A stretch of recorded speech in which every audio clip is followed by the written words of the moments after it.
জয়গুরু ইষ্টপ্রাণ দাদা ও মায়েরা, আজ শুক্রবার 12ই সেপ্টেম্বর পরম প্রেমময় শ্রী শ্রী ঠাকুরের পুণ্য 138তম জন্ম মাসের আজ শুভ জন্মবার। আজ এই বিশেষ দিনে শ্রী শ্রী ঠাকুরের শৈশবের একটি কাহিনী জেনে নেব।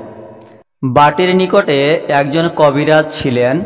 তিনি একদিন অনেকগুলি সাংঘাতিক বিষ বড়ি প্রস্তুত করিয়া রৌদ্রে শুষ্ক করিবার জন্য রাখিয়া দিয়াছিলেন।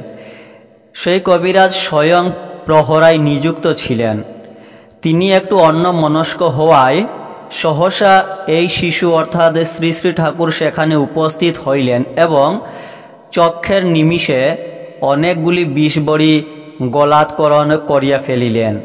কবিরাজ মহাশয় ও অন্যান্য সকলে ভয়ভীত হইয়া হায় হায় করিতে লাগিলেন।